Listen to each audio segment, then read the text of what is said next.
Om Devasudevaya. Hare Krishna, dear devotees. Thank you very much for joining today. We wanted to seek the blessings of Shri Radha Madhav, Radha Shyam Sundar Krishna Balaram, Bal Gopal, Nasingdev Bhagwan, Gaunitai, Srila Prabhupada, Guru Maharaj, and the assembled devotees. So today we start the 14th chapter. So we've done 13 chapters so far. A quick summary, review, overview of 13 chapters. Now, 14th chapter, very important chapter. They're all important. But this one is especially important. Our spiritual master used to tell us that if we understood this chapter, then we would be able to cope with the world, this world, but also transcend into the next world, go into the spiritual world. So fundamentally important. Summary of this chapter. Previously, the Lord had referred briefly to the modes of material nature. But in chapter 14, Krishna gives details of the three modes of material nature. These three qualities, guna, they're actually, the Sanskrit names are Sattvagun, Rajagun, Tamagun. Goodness, passion, ignorance. Guna means qualities. Sattva means goodness. Rajo means passion. Tamo means ignorance. They permeate everything we see, hear, taste, touch, smell. They control us in every single way possible. Our lifestyle, our attitude, our behaviors also fall under these modes. So whenever we are acting, whenever we're doing anything, we're going to be under these three modes. Okay? So they're really important. So we need to understand what is controlling us. Through closer analysis, we can perceive how people are functioning in this world with a mistaken belief of free will. There is a little bit of free will, but once we're captured under the illusion of the material world, our free will disappears because we're controlled by these three modes. When in actuality, they are impelled to act according to these influences. Therefore, unless one is able to transcend these three modes of nature, they act to perpetually trap one in this material world. Even goodness is not good enough. This is really quite surprising. How come goodness is not good enough to go back to the spiritual world? So I'm going to leave that question unanswered at the moment. What are the themes of this chapter? So what are the modes? Because so Krishna explains in some detail, what are these three modes? He explains how they work. Yeah, he explains so that we can understand how they work. And then he talks about the quality, the attributes of one who is in each of these three modes, so that we can understand where we are. But the most important thing he leaves to the end, how to go beyond these modes. Okay? How not to be entrapped or controlled by the modes. So let's start. Let's start with our favorite. Where's Priyanjali? Are you there? Yes, Prabhu. Okay, go for it. The Supreme Personality of Godhead said, I shall declare to you the supreme wisdom, the best of all knowledge, knowing which all the sages have attained the supreme perfection. By becoming fixed in this knowledge, one can attain to the transcendental nature like my own. Thus established, one is not born at the time of creation or disturbed at the time of dissolution. The total material substance called Brahman is the source of birth, and it is that Brahman that I impregnate, making possible the births of all living beings, O son of Bharata.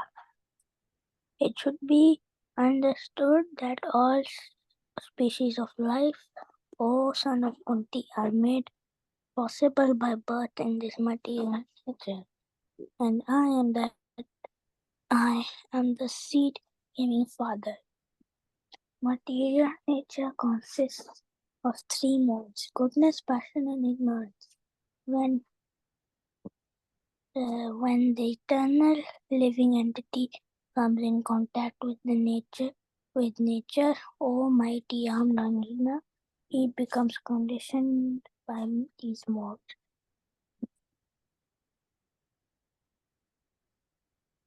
O sinless one, the mode of goodness, being purer than the others, is illuminating, and it frees one from all sinful reactions. Those situated in that mode become conditioned by sense of happiness and knowledge. The mode of passion is born of unlimited desires and longings, O son of Kunti, and because of this, the embodied living entity is bound to material fruitive actions. O son of Bharata, know that the mode of darkness, born of ignorance, is the declusion of all embodied living entities. The result of this mode are madness, indolence, and sleep, which bind the conditioned soul. O son of Bharata, the mode of goodness conditions one to happiness, and passion conditions one to fruitive action, and ignorance covering one's knowledge binds one to madness. Wonderful. Thank you for reading that so nicely. So here he's describing these modes. Goodness is pures us from sin. Passion, running around like crazy, doing so many things. Ignorance, just sleeping, doing nothing.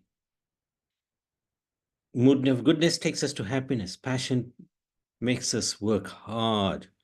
Ignorance covers our knowledge. So let's summarize it. Mode is a translation of the Sanskrit word guna, also means quality, which literally means thread or rope. So this guna has many meanings. So one of them is this: rope binds us. The three modes influence a person's character, behavior, and approach to life. For example, so let's take some examples.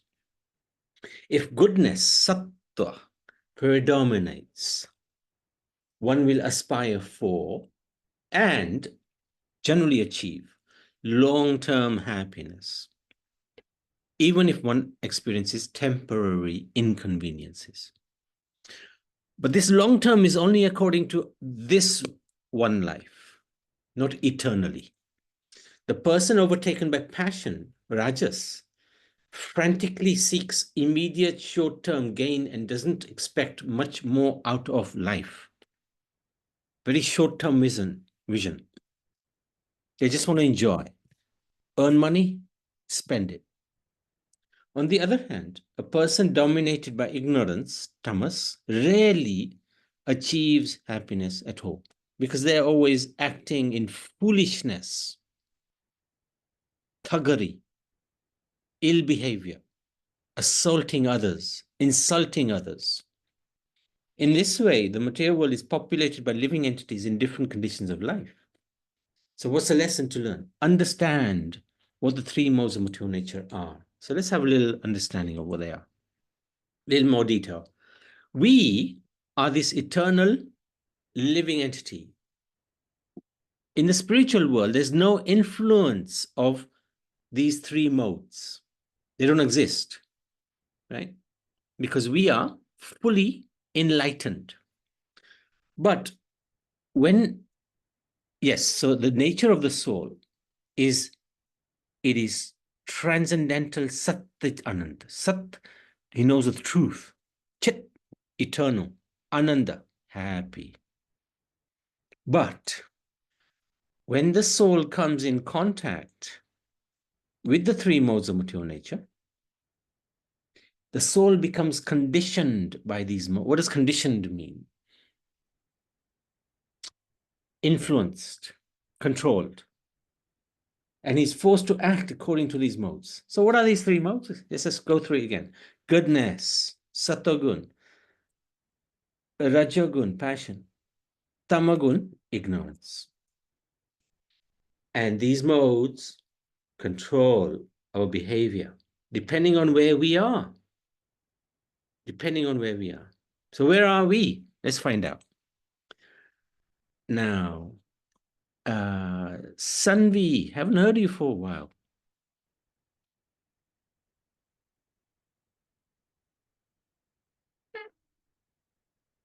Okay, she might be busy. Devina?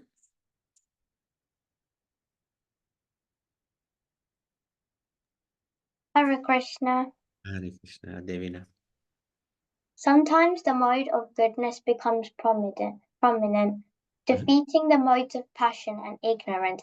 O son of Bharat, sometimes the mode of passion defeats goodness and ignorance, and at other times ignorance defeats goodness and passion. In this way, there is always competition for supremacy. The manifestation of the mode of goodness can be experienced when all the gates of the body are illuminated by knowledge. O chief of the Bharatas, when there is an increase in the mode of passion, the symptoms of great attachment, fruitive activity, intense endeavor, and uncontrollable desire and hankering develop. When there is an increase when there is an increase in the mode of ignorance, O son of Guru, darkness, inertia, madness, and illusion are manifested. Good, good. Krishna. Thank you very much. Good reading.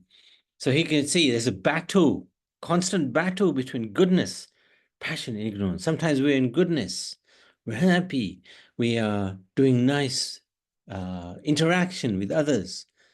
Other times we'll be busy running here, there, no time for anybody. And the other time we are, in ignorance, sleeping or not knowing much. The modes compete with one another for supremacy within an individual.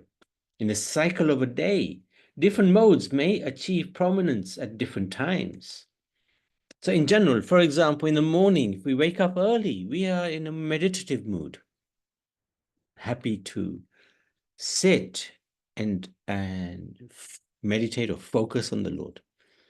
As the day progresses, we're running around like mad, right? Working or studying, whatever it is.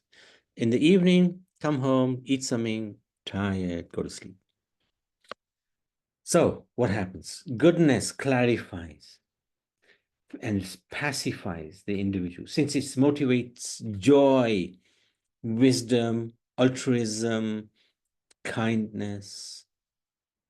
One who is in the mode of goodness, someone like a professor, perhaps, or a priest, they would generally be in this sort of mood, Passion is said to confuse and provoke the individual, invoking qualities of greed, anger, frustration, because you're running around, working like crazy businessmen, or those who go to work, for example. There'll be a lot of greed because they want so many things, anger because you can't get it, and frustration because people will always come in the way. Ignorance is said to obscure and impede one's life, often resulting in oversleep, indifference, laziness, inertia. You got to do something, but you can't be bothered, even if it's important. Lesson 57. Understand how the modes work. The modes are not constant in their influence upon everyone. According to our karma, our work, our association, our choice of food, and so on, a particular mode becomes predominant within us. Let's take some examples. So goodness, satogun, it illuminates the gates of the body with knowledge. We're full of knowledge at that time. We know what is what. We know we are spirit, soul. All gates illuminated by knowledge. The perception by the senses are based on knowledge. So the senses, if you recall, the eyes, nose, tongue, skin, ears, they're full of knowledge. They're clean. They're free from sin. Passion takes us into endeavor, intense endeavor, unlimited desire. We want so many things, so many longings, great attachment. I can't lose anything I have. And anything you have is mine as well. And then ignorance is delusion, or illusion, darkness, madness, inertia, not working according to the regulatory principles, working whimsically for no purpose. Illusion, even though he has capacity to work, he does not bother. So let's go into the next bit. Rohan, would you like to read? Hare Krishna. Hare Krishna. When one dies in the mode of goodness, he attains to the pure higher planets of the great sages. When one dies in the mode of passion, he takes birth among those engaged in fruitive activities. And when one dies in the mode of ignorance, he takes birth in the animal kingdom. The result of pious action is pure and is said to be in the mode of goodness, but action done in the mode of passion results in misery, and action performed in the mode of ignorance results in foolishness. From the mode of goodness, real knowledge develops. From the mode of passion, greed develops, and from the mode of ignorance, From the mode of ignorance develop foolishness, madness, and illusion.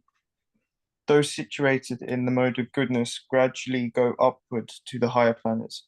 Those in the mode of passion live on the earthly planets, and those in the abominable mode of ignorance go down to the hellish worlds. When one That's it. Thank you. Up to 18. Very good.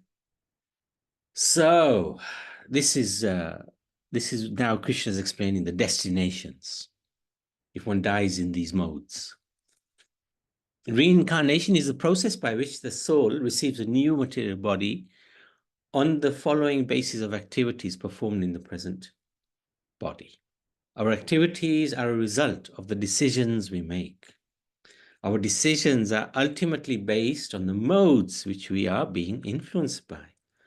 Thus, Krishna predicts the future destination of an individual based on the predominant mode in here life. In summary, those situated in goodness go upwards to the heavenly planets, higher planets. Those in passion stay on this earth, continue. Ignorance, they go down to hellish worlds, at least for a certain time. So, this is fundamental. Which mode are we in? So we've got a little survey. So if you can, maybe get a pen and paper, because this survey, we can conduct a quick survey. Where are we? And be honest with yourself. You don't have to share your results with anybody. It's just with yourself. So be honest. You can do a survey and work out where we stand. The idea is to improve from whichever mode we are in to the next mode. So if we're in ignorance, we move up to passion. If we're in passion, we go up to goodness. But there's a fourth mode, which I haven't told you about. And Krishna hasn't mentioned it either yet. So we know ignorance, we know passion, we know goodness. And before, right at the beginning, I said goodness is not good enough. Because in goodness, we'll do great things, helping others principally, with knowledge, with our wealth, with our words, with our thoughts. But that will still keep us in this world, because we may go to the heavens and enjoy of all our good deeds. We'll enjoy our karma. But then when that karma is finished, when the bank account, the karmic bank account comes down to zero, come back down to earth again, and we start all over again. So we want to do those activities which are in pure goodness, in God consciousness. So there's a fourth activity. It's called Shuddha Sattva Gun, pure goodness, connected to God.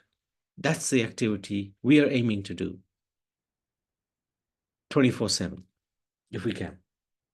So let's have a look at this survey. Okay, it's a quick one. I'll go through it quickly. It's very detailed, but we'll do it quickly because time is a little restricted. So, what are our characteristics? What are we like? Are we mad? Are we in illusion? Are we lazy? Then mark yourself with a 3. If you are always running after things, wanting lots and lots of toys and goodies, and have great attachment, nobody can touch your toys unless you give permission. Or we like to work hard, really hard, not knowing when the time is gone. Then mark yourself with a 2. If you are acting in if you're acting in a proper way, behaving nicely towards others, not causing any harm to anybody, have a totally vegetarian diet, for example, have a attitude that you want to help others, then mark yourself with a 1. The fourth one, which is marked 0, is if one is fully focused on God, right? Fully focused on God. So no matter what they do, they're focused on God. Charity. If somebody is standing outside an off license who's a little bit shaky, maybe a little drunkard, he asks for money, you give him £1. That charity is in the mode of ignorance. It's really bad because it's not charity. You're giving it to an unworthy person at a wrong time, wrong place, because he's going to go into the shop and buy more liquor, more drink. So you're actually making his life worse. And therefore, that charity is in the mode of ignorance.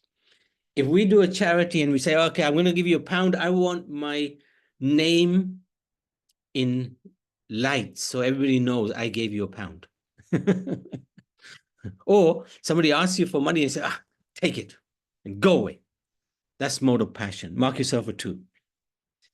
If you're giving to the right person at the right time, to a worthy cause, and you don't want anything back in return, you're just giving, that's number 1. But if you're only doing charity to satisfy the Supreme Lord and his devotees, you go to the temple, you put in the hundi, that is goodness. That is pure goodness. That's the best. 0 for that. Food. Do we like tasteless, stale, putrid, decomposed, unclean, food cooked more than 3 hours before eating? We like to eat others' foods, others' plate, from their plate. If we're eating meat, fish, eggs, liquor, this is ignorance. Mark yourself a 3. If we're eating too much bitter food, sour food, salty, pungent, that includes onion garlic, by the way, rich, dry, or hot, which causes us pain, distress, and disease, then it's number 2, Rajagun. Mark yourself a 2. If you're eating food which increases longevity, like organic food, gives strength, health, happiness, satisfaction, nourishing, sweet, juicy, fattening, not bad cholesterol, good cholesterol, right? Milk products, grains, sugar, fruit, vegetables. This is good. This is good. what is the best? Whatever we cook it with a mood of pleasure for the Lord. And when we cooked it, we offer it to God. And we pray to him, please, my dear Lord, I've cooked this for you. Please bless this food, eat this food, enjoy this food. It's for you. That's prashad. So everything we cook, everything we eat has to be prashad. That's the best. Even you buy a packet of crisps on the street because you're hungry. You open it, you offer it to God in your mind, my dear Lord, please. I know this is not the right way to offer to you, but accept these crisps from my heart. And then you can eat it. That's prashad. That's not karmic food. Object of worship. Who do we worship? Do we worship the ghosts and the hobblings? Or the spirits, like in Halloween, they worship the ghosts. Not good. If we're worshipping sports stars, Sachin Tendulkar or whoever the latest sports star is, or actors, Amitabh Bachchan springs to mind. I mean, that generation. If we're worshipping them, having posters of them in our rooms, that's passion.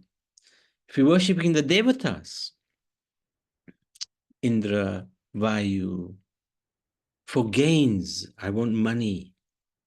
Kuver, you're the treasurer of the demigods, give me money. That's goodness, actually, because actually, you are actually worshipping somebody other than yourself or other than an ordinary human being. But if you're only worshipping the Supreme Lord and his devotees, then you fall in the category of pure goodness. Don't ask for anything. Or if you're asking for anything, you're asking from the Supreme Lord, Krishna, Rama, Vishnu, Narayan, Nrsimha, like that. Okay, there's quite a few more left. Sacrifice. When we do some yajna, we do some puja. If that puja is done faithlessly, I don't think this is going to have any impact. Let's just do it anyway. And no food is given, no hymns are chanted, no fee is given to the priest. That's ignorance. If we're doing it for material benefit, I'm doing this puja, I want to get money. I want to satisfy the demigods, get money. That's passion. If we're doing it as a duty, I'm doing this because it says so in the scriptures, and I believe the scriptures, and I don't want anything in return. That's goodness. But if we're doing it under the guidance of the spiritual master to please the Supreme Lord, that's pure goodness. Nothing can beat that. Austerity. We're doing fasting, for example. But if that fasting is hurting ourselves, self-torture, you're fasting from water for 10 days, that's ignorance. Or you're fasting to destroy somebody else or injure them, not good. Passion, you're fasting in order to, society will say, oh, what a great man, he's fasting. You're doing Ekadashi and you're telling everybody, I did Ekadashi. Well, you want respect and honor. That's no good. Passion, marker number 2. Goodness is you're doing austerities, but with faith. You are doing bodily austerities, which are, you're keeping the body clean, simple, you celebrate, you're not violent. Austerity of speech, you're speaking nicely, truthfully, but nicely. You're not hurting anybody. And even your thoughts are grave and they're pure, they're positive thoughts. That's goodness. But then the best is one who performs austerity with faith and with the desire to satisfy God or his devotees. Working. If we're working against scripture injunctions or being very materialistic, lazy, morose, procrastinating, I'll do it tomorrow. Tomorrow never comes. Expert in insulting others. That's number 3. That's 3. Ignorance. If we're attached to the fruits of the work, and we're greedy, we're envious, if we see others getting paid more and we think, I should be getting paid more. It might be true, but if one is overcome and overpowered by those thoughts, then you're in passion. One who is in goodness, he does his duty. For the sake of doing his duty, he does his duty.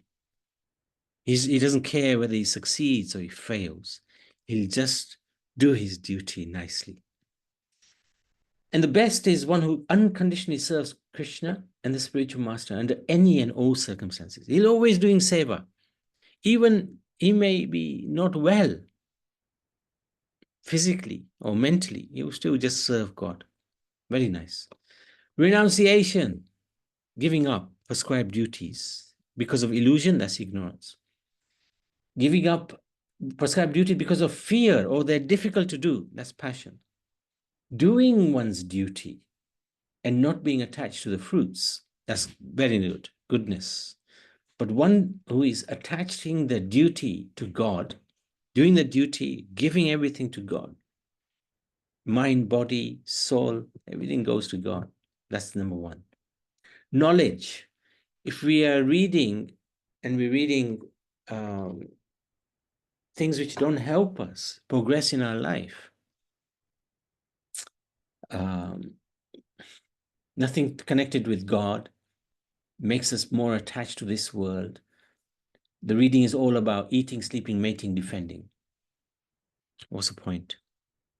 That knowledge isn't going to help us. So that's ignorance.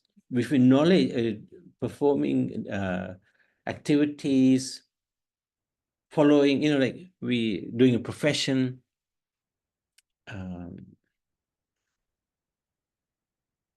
which don't really give us knowledge about the soul, that is going to be passion. However, if we work so that our knowledge is that we are able to distinguish between the soul and the body, right? If we're striving for that knowledge, that's goodness. And of course, the best is one who has got knowledge of God. Action, if we behave irresponsible, we're violent, distressing others, in illusion, without looking at the scriptures, that's foolishness. That's ignorance. Number 3, if we perform under false ego and we put a lot of effort thinking, I am the doer, I am doing everything, this is my effort, that's passion. Mark number 2. If we're performing under the scripture injunctions as a matter of duty without attachment, that's good. That's number 1. But then if we're just performing for the satisfaction of Krishna and the spiritual mind, that's the best. 0 mark for that. What is the best time of day for us? Night, day, early morning, or any time? If it's night, mark yourself 3. If you stay up all night, that's really not good. Daytime is passion. Early morning, get up early, chant, and do so many things. Understanding. If we are thinking irreligion to be religion and religion to be irreligion, we're in the wrong direction. Ignorance. If we're misguided, we persevere but imperfect, we can't distinguish between right and wrong, truth and untruth. What should be done, what should not be done? That's passion. If we know what we're doing, according to the scriptures, what we shouldn't be doing, what we should be scared of, what we shouldn't be scared of, that's good. But if we're always understanding that God is the supreme, we're his servant, that's pure goodness. Our determination doesn't go beyond daydreaming. We're just daydreaming all day. I am the greatest in the world. We're doing nothing about it. That's ignorance. Our determination is fixed on just getting money and economic development and enjoy our senses. That's passion. If our determination is unbreakable, nobody can shake us because we are fixed in what we want to understand about life. That's goodness. And those who are fully engaged, they don't have any other engagement except getting closer to God. It doesn't mean they ignore everybody else. No, in fact, they serve everybody else, but in connection to God. That's the best. Pure goodness. Happiness. That happiness which is painful in the beginning, painful at the end. Drinking, people who drink, it's so bad. Even at the beginning is bad, middle is bad, end is bad. Everything is bad. That's ignorance. Those who are in passion, it's nectar in the beginning. We're enjoying a sweet, 2 sweets, 3 sweets, 4 sweets, 10 sweets. Oh, suddenly it becomes horrible, poison. So nectar in the beginning, poison at the end. That's passion. What is goodness? Poison in the beginning, nectar at the end. Meditation, very hard in the beginning. How can I chant 2 hours every day? So hard. But as you keep practicing, you keep understanding why you're doing this, and you see the impact on your life, the poison turns into nectar at the end. And then pure goodness is, it's nectar in the beginning, nectar in the middle, nectar in the end, because you're serving God all the time. Colors, if you like blue, this is a generalization. Okay? It doesn't mean that you are going to be in ignorance if you like blue. But blue generally is associated with ignorance. Of course, Krishna's color was blue. Red is passion, yellow is goodness, and white is supposed to be pure goodness. So, I don't know if anybody's done any scoring, but if you got between 0 and 15, then you're in a very good place. But be honest with yourself. If you're between 16 and 30, then you're in goodness, predominantly in this category. If you're between 31 and 45, then the predominant influence by the modes is passion. And if your score is over 45, which I very much doubt if anybody's in this category, then ignorance is prevalent. Okay. Last bit now. Sanvi, are you able to read?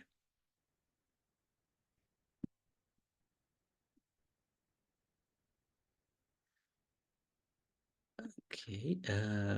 Anybody? Oh, Jaishri, how about your son? Would you like to read? Hi, yeah, he can read, yeah. Great. Just go on. Text 19. When one properly sees that in all activities no other performer is at work than these modes of nature, and he knows the Supreme Lord, who is transcendental to all these modes, he attains spiritual nature. Text 20.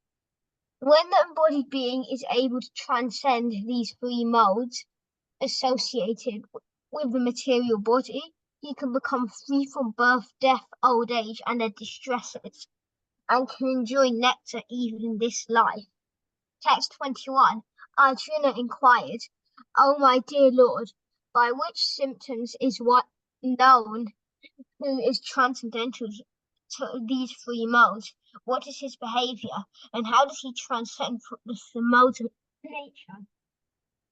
Yes, good. Carry on. There's a little bit more, but just before you carry on, see here, Arjun is asking the question. Krishna's told him about the 3 modes.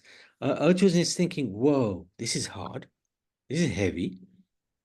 So how can a person become transcendental to the 3 modes? How can he get over these 3 modes? What is his behavior? So let's see what Krishna says.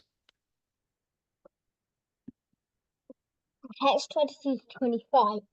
The Supreme Personality of Godhead said, O son of Pandu, he who does not hate illumination, attachment, and delusion when they are present or long for them when they disappear, who is unwavering and undisturbed through all these reactions of the material qualities, remaining neutral and transcendental, knowing that the modes alone are active, who is situated in the self and regards alike happiness and stress, who looks upon a lump of earth, a stone, and a piece of gold with an equal eye, who is equal towards the desirable and undesirable, who is steady, situated, equally well in praise and blame, honor and dishonor, who treats both like friend and enemy, and who has renounced all material activities, such as a person is said to have transcended the modes of nature.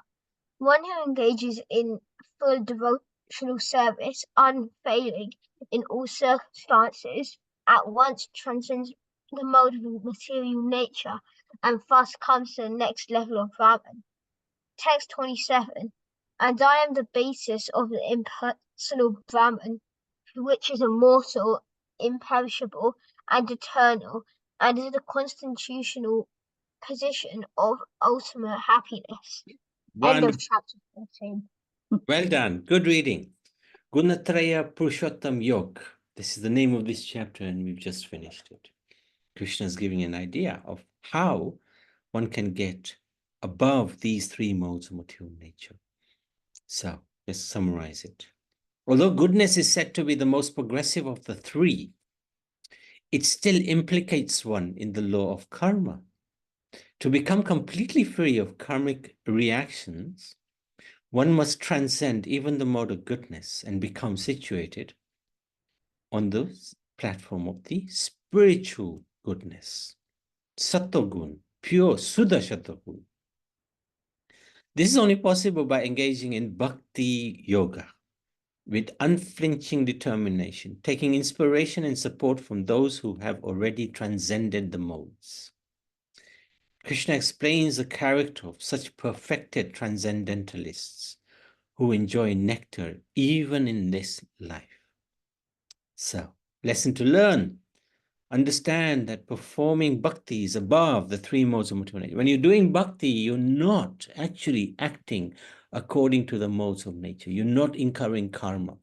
You're actually going towards the spiritual world. So how to transcend the modes? Just a quick summary. By pure devotional service, one can transcend and achieve Brahman liberation. Now, Krishna says about Brahman, what does he say? I am the basis of the impersonal Brahman. From the sun comes the sunshine. If there was no sun, there would be no sunshine. Similarly, from God comes this Brahman, effulgence. No God, no Brahman. So even this Brahman is dependent on God. So quick look at this.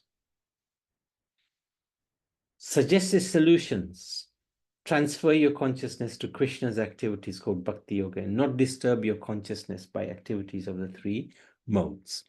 Very hard to do because we're living in family in this world, which we've already had so much experience and we've got so many things that we want to do, so many things our family wants us to do. So it may not be always easy, but one can link every activity to God through thinking carefully what one is doing.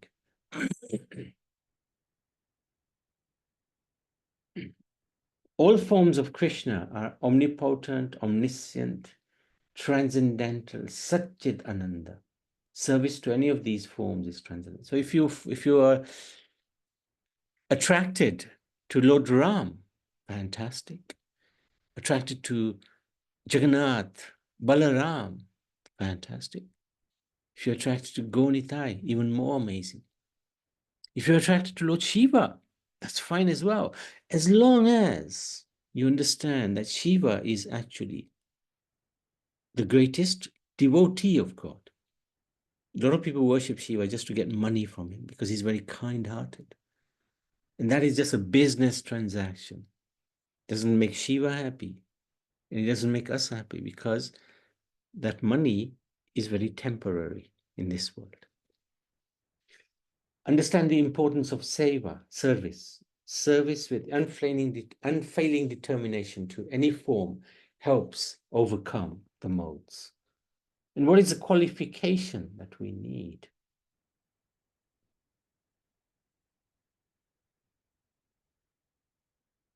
Well, if we can become free from sin, from material contamination, It will help us. But actually, there's no qualification needed. The simple qualification needed is that you have a sincere desire to serve God and his devotees. That's all. Nice. I want to do something for you, my dear Lord. Let's stop there. Okay, let's have a look at any questions. So I'll just look at the chat first. Okay, Priyanjali, I already have a question. Who wrote the Vedas? The Vedas were written by Srila Ved Vyas. Ved Vyas is an incarnation of God, of Vishnu. He's the literal incarnation, literary incarnation. He writes. So he wrote the Vedas. How did they? Because it's so long, because he's God. And also the person he asked to help write it was Ganesh. And Ganesh is a very special personality. They could write and write. They had long lives. They could write a lot. If you kill someone who is bad, well, you can't. You can't kill anybody. You're not allowed to kill anybody or anything either.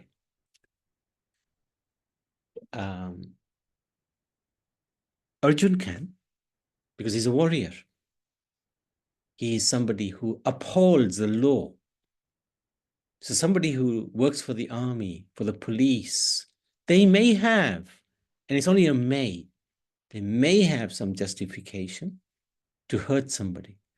But even that is done after much thought, much contemplation. It's not so good to take somebody's life. Very bad thing to do. But Arjun had a duty to perform, because before him were people who were aggressors, who had committed all sorts of crimes. And as an army person, he had the obligation to take action, obligation and duty. So he had to do that. If he didn't, he was neglecting his duty. Okay, do you get karma for seva? No. If you're serving God, if you're serving the Supreme Lord, that is going to not give you any karmic reaction, no material reaction. That seva will take you closer to God, closer to out of this world. Does it mean you have ties in the material world, so you will be born here again?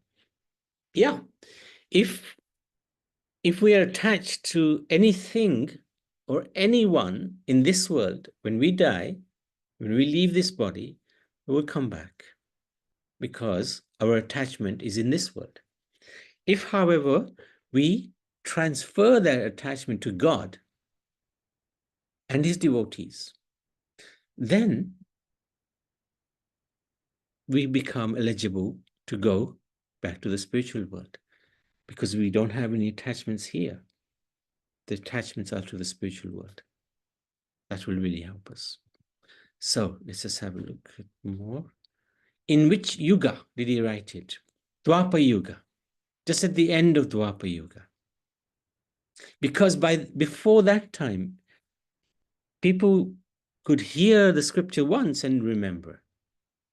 But then memories became shorter as the ages kept going. So by the end of Dwapara Yuga, people's memories were less. So he realized in Kali Yuga, nobody's going to remember anything. Therefore, he wrote it all down. Or he got somebody to write it down. Okay. Yes, serving the Lord is our karma. No reaction. Thank you, Nanivan. Very good. So, yes, Rohan. Hare Krishna. I just got a question about, I think you mentioned it earlier about free will. And so do we actually have a free will in this world, or is it is everything fixed? Now, we have free will. Even in the spiritual world, we have free will, which is the desire. The free will is limited to desire, icha. So the soul has the free will to desire, and the Lord will fulfill that desire. Even in this material world, even though we've done all the karma and we are going to get the reactions as they come, we still have some element of free will of how we're going to deal with the karma. Say something, I think I may have said this before. Say your brother throws a cushion at you, boom, right? Now you got the free will how to react, right? And you can react in 4 different ways. One, you throw that cushion back at him and you start, abusing him. That's ignorance. Second, you throw the cushion back at him and it turns into a fight. Passion. Third one, you take the cushion and you just hold on to it. You don't react. You don't show any anger. So that's goodness. So you've got the free will of how you react to an incident. Now that free will on how you react is determining your next life. So you can change your karma by your consciousness. But the most effective way to change the karma is to become God conscious. So the fourth way, he throws a cushion at you. You take the cushion, you sit on the cushion, and you're having even better darshan of the Supreme Lord. That's the best. Because there, you've converted that act of karma against you into an act of akarma, an act of devotion to God. You've used that cushion, and you've seated in a better place, and you're having darshan of the Supreme Lord, even better. So yes, you have free will. But most people, because they're so conditioned by one of the modes, is it as if they're forced, they will just act in that mode. If somebody is in the mode of ignorance, they would throw that cushion back and start throwing abuse at that person. You couldn't even stop them because they're so ingrained in that mode, their free will has disappeared. It is there, but they just don't have access to it. Does that make sense? Yeah, I think I understand. So it's more the way we react to anything that's the free will part. Yeah, and it's our desire. It's if we have a desire to become better, then the Lord will fulfill that desire through our reactions to the karma that we suffer. Okay, I've got one more question. Yes, please. So I understand that Krishna wants us to do seva so we can get back to him, but then why does he make it so difficult for, well, I guess we could call unconditioned souls and stuff to get back to him? Conditioned souls, yeah. Well, sorry, Why is conditioned. it so hard? Why is it so hard? It's not hard. It's hard if we make it hard. If we're simple, it's very simple. If we're complex, it's very complex. It's on us. We can become God conscious within a moment, if we're that way inclined. But if we're not, it can take lifetime after lifetime. It's up to us. It's not that he is not in control of our love for him. We're in control of that. See, he gives us this free will to love him, because otherwise, if it's forced, then where's the love? If your mother tells you, you are gonna love me, I don't care, until the day I die, you'll be thinking, okay, is that gonna be love? Yes, you'll do everything for her, but you'll be thinking that's a bit forced, but the Lord will never force us. He let us go because we wanted to go. He'll let us back if we want to be back. It is our determination. How strong are we that we want to go back to him? He loves us more than we can ever imagine. He is actually, he cries tears of, pain at us in this crazy world, suffering. Just imagine your father and mother, right? You go away, you go to university, and you don't want to talk to, you don't want to see them, you don't want to hear them, you don't want to do anything, and they know you're going through quite a tough patch, but you don't give a toss. How much pain will they be in? How much suffering would they go? They would cry every day, every night. So the Lord is exactly the same. He's got such feelings for everyone. And he's seeing, my goodness, these guys are struggling in this world. So he sends help. He comes himself. He sends his pure devotees. He sends the scriptures. He sends Ganga Mata. He sends Tulsi Devi. He sends Go Mata. He's done so much. He'll keep doing it until we, again, turn our face towards him. He'll never give up on us. We have given up on him. But he'll never give up on us. So it can be easy. It can be tough. It just depends on us. Everything depends on us. Okay. Is that- So so he sends the scriptures as well, but Hmm. how do we know that the scriptures haven't been changed in some sort of way? Very Because good. Very good. Excellent. When I read the Gita press, Gita, I couldn't make head or tail of it, That was when I think I was 15 when I read the Gita press, Gita. Then 2 years later, or nearly 3 years later, I read Prabhupada's Gita, and it made total sense. It fell into place so easily.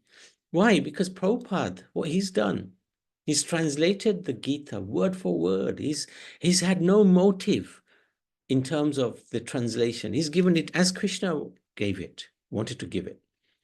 This is the problem. There are so many different versions of the scriptures, and most of them, the vast majority of them, the author has put his own thinking into that scripture. But his thinking, how do we know his thinking is pure spiritual thinking? We don't know. But Prabhupada, and what is the proof that Prabhupada's book is, what the scriptures, what Krishna actually said? Well, one, he's given it word by word. Second, you see the effect of the scripture. That Bhagavad Gita as it is, has made thousands, hundreds of thousands of devotees. Hundreds and thousands. The purity is in the translation of the scripture.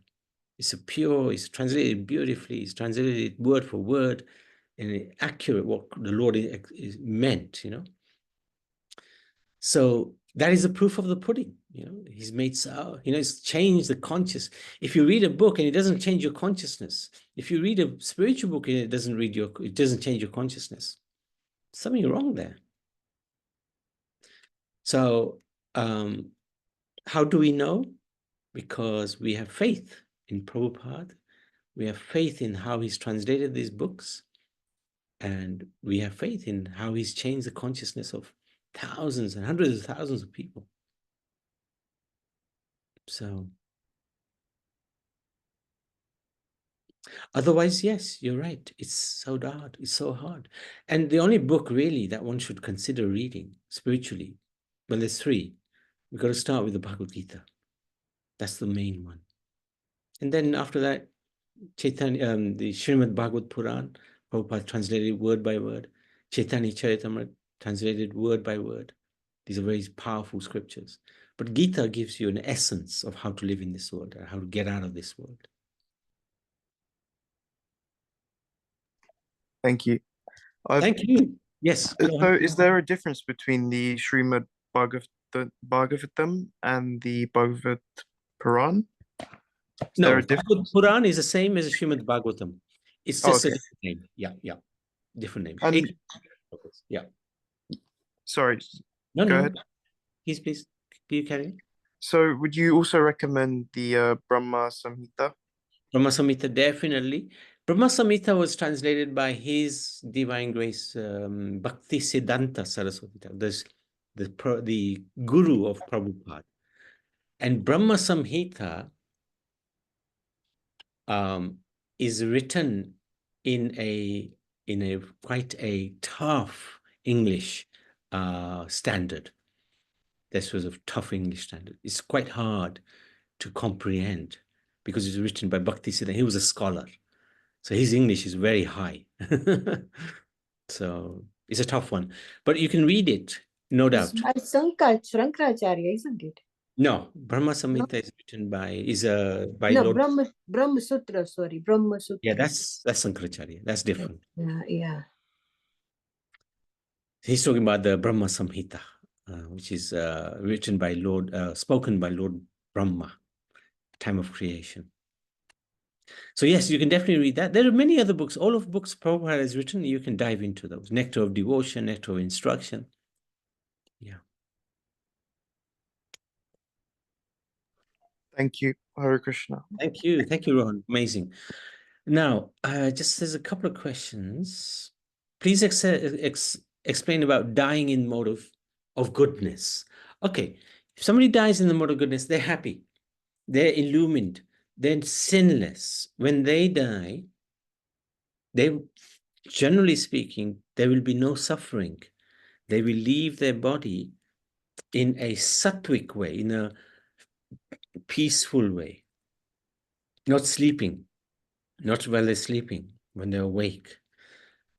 In fact, they may even, if they are in a very high level of goodness, they can actually transport the soul up the body. The soul is usually residing in the region of the heart, but they can transport the soul up to the top of the head.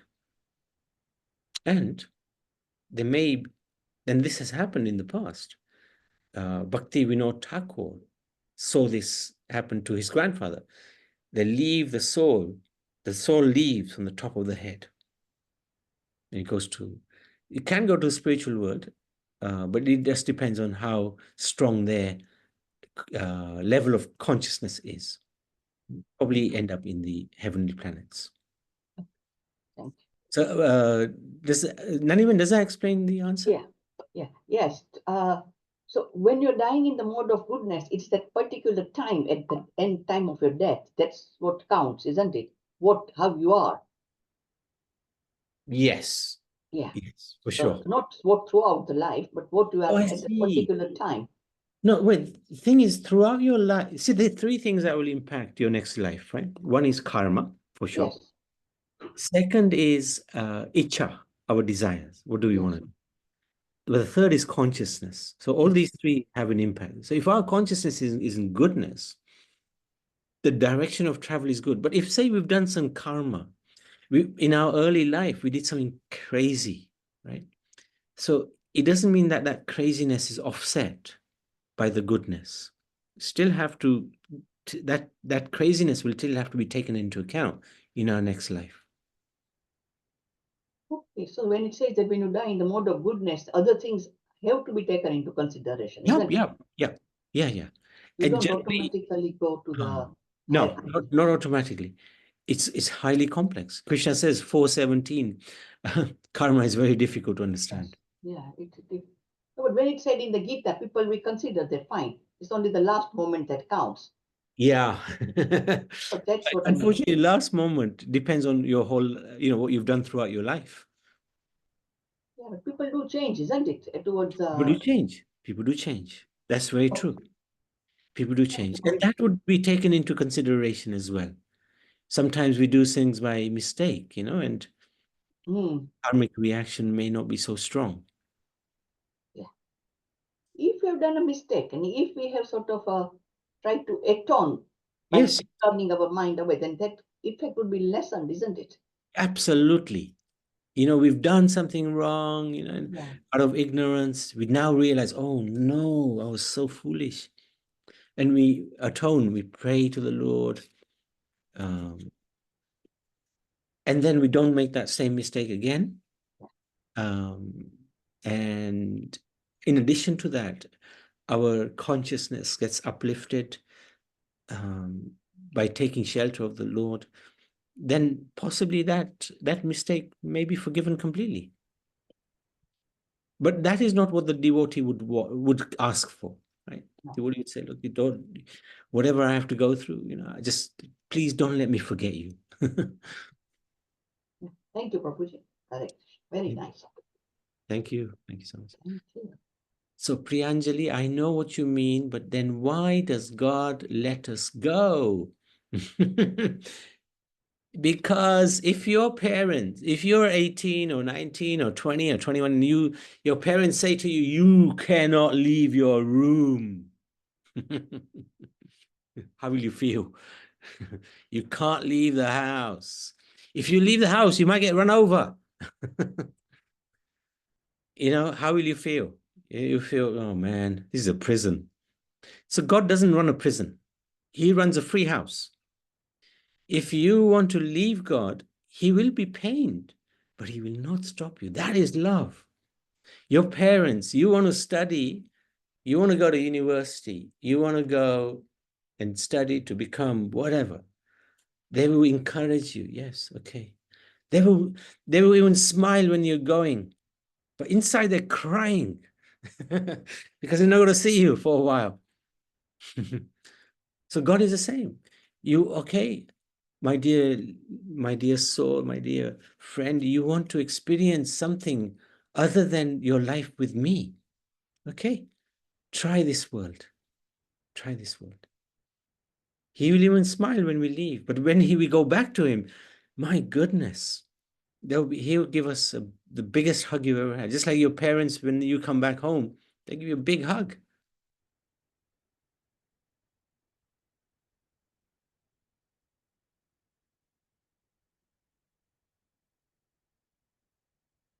But if we look at this world, he's made full provision. He knows we're stupid. So he's made such a provision that in this world, we can never be happy. This is a place where it's perfectly imperfect. No matter how hard we try to become happy, we'll never be happy in this world. So ultimately, he's guiding us back to his world, back to his place, but in a nice way, Okay, sometimes it doesn't feel so nice, but that's life. We dig our own grave, is a saying, We do crazy things, we're just digging deeper. But we do good things, we do nice things, we help others, we live for others. We just want good for everybody. We're not envying anybody. Somebody's doing better than us. We're thinking, wow, such a nice person. Don't have any ill will. We don't want to bring anybody down. We just got good wishes for everybody. That's a fantastic place to be. And God will always look after us. Why won't he? He won't do anything to hurt us. So if we're going through a hard time, we can understand that this is only because it's good for me, that the Lord is putting me through this test. And you know what? I'm simply going to ask him, please don't let me forget you. Let me go through this pain, but let me not forget you. So, okay, if there's no more questions, anybody else actually? Thank you so much. This was quite a long chapter because we went through all the different categories, but it was a good one. Thank you so much. Chapter 14, Bhagavad Gita ki jai.